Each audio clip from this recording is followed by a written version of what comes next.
They said she was finished. That her voice was too soft, her presence too small, and her dreams too oversized for a world that chewed up the ambitious and spat them out before they even learned how to stand. They said she wasn't built for the fire, not strong enough to withstand the pressure, and far too inexperienced to share a stage with giants.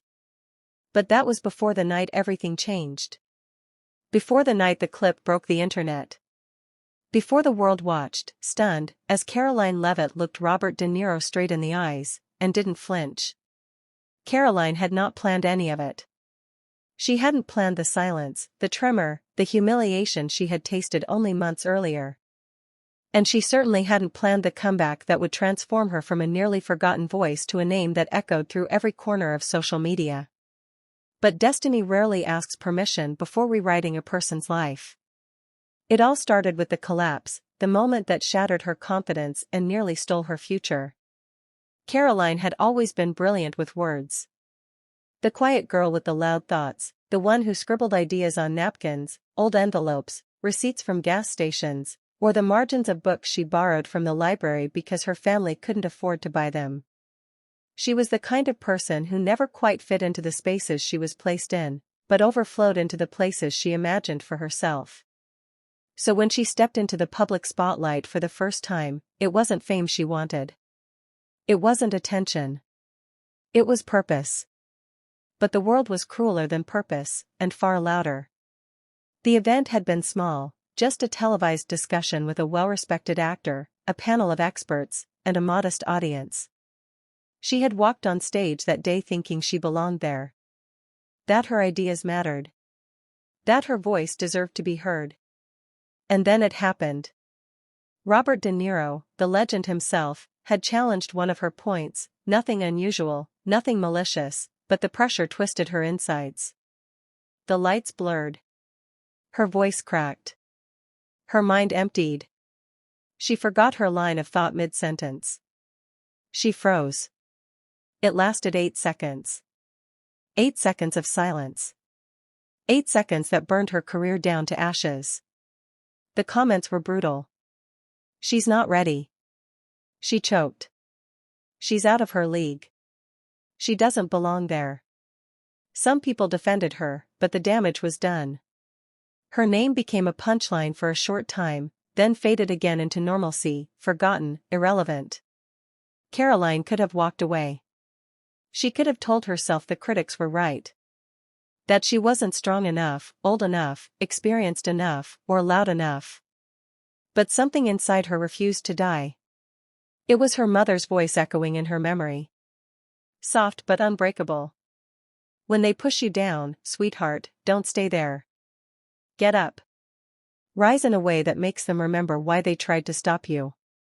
So she worked. Not publicly. Not loudly. But ferociously. She spent months rebuilding herself in silence.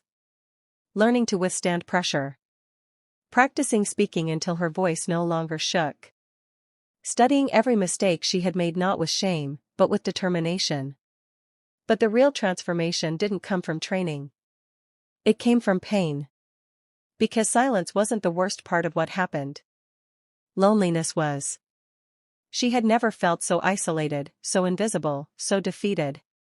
She had never realized how heavy public humiliation could be, how it followed her into every room, every conversation, every night when she tried to sleep. But pain, if handled correctly, sharpens. And by the time she stepped back into the world, she wasn't the same girl who froze under the lights. Something had changed behind her eyes. A kind of fire. A kind of clarity. Still, nothing could have prepared her for the night she would share a stage with De Niro again. It wasn't planned. It wasn't expected. It happened because someone dropped out last minute, and the organizers needed a replacement, fast. And someone on their team, someone who had quietly admired her resilience, said the words that would change everything. What about Karoline Leavitt? At first, the room laughed. Then the laughing stopped. Because the more they thought about it, the more it made sense. Sometimes the stories that inspire millions begin with a leap of faith from a single person. When Karoline received the call, she almost said no. The memories of her failure flashed like lightning through her chest. Standing next to Robert De Niro again? Speaking under pressure again? Risking another collapse? But then she remembered the promise she'd made to herself. I will not live afraid of rooms I'm meant to be in. So she accepted. The night of the event arrived like a storm waiting to break.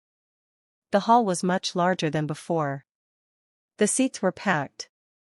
Cameras everywhere. Journalists. Influencers. Industry giants. The air vibrated with tension and expectation. But something was different. Karoline wasn't trembling.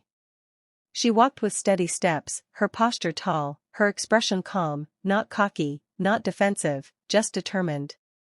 She took her seat on the panel as though she had been born for it. The audience noticed. De Niro noticed. The panel began. Questions flowed. The discussion was intense, lively, layered with humor, tension, and insight. Karoline answered each question smoothly, confidently, with a kind of quiet power that surprised even her. Then it happened. The moment. The moment that would break the internet. De Niro challenged one of her statements again, politely, thoughtfully, but firmly. A direct contradiction. The kind of moment that had crushed her months earlier. The audience inhaled sharply. Cameras zoomed in. Every person watching leaned forward. Karoline looked at Robert De Niro, this legend, this icon, this man who represented the moment she had once fallen apart. But she didn't freeze this time. She didn't tremble. She didn't lose her voice. Instead, she smiled. A small, confident smile that said, "I'm not the girl you remember." And then she spoke. Calm, steady, articulate, powerful. She didn't attack him. She didn't try to overpower him. She didn't retreat either. She simply held her ground with quiet strength. Offering data, context, a sharp yet respectful rebuttal that was so unexpectedly poised that the room fell silent. De Niro nodded, slowly, thoughtfully. "Fair point," he said. The audience erupted. The cameras caught everything. And the clip. That 16-second exchange. Hit the internet like wildfire. Karoline Leavitt's fierce comeback stunned Robert De Niro. She just made history with that response. This is how you rise from failure, wow. Give this woman her flowers. Legendary moment. Within hours, the clip was everywhere. TikTok. YouTube. Twitter. News channels. Commentary shows. Reaction videos. Millions of views. Millions of shares. But what made it viral wasn't that she took down De Niro.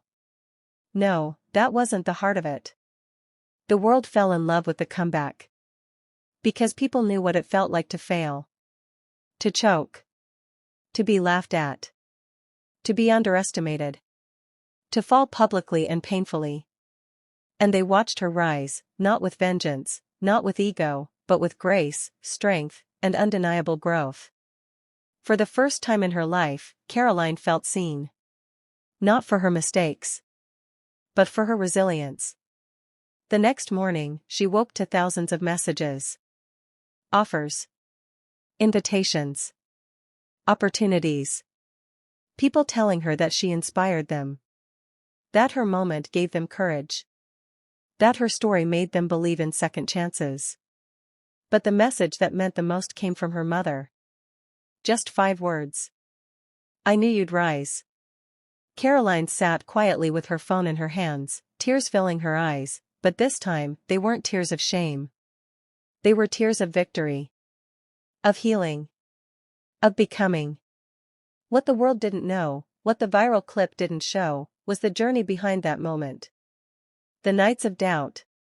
The hours of practice. The heartache. The determination. The resilience she had built from the rubble of her own failure. But that's the thing about success. People see the moment. They don't see the mountain climb to reach it. A week later, Karoline was invited onto a major morning show.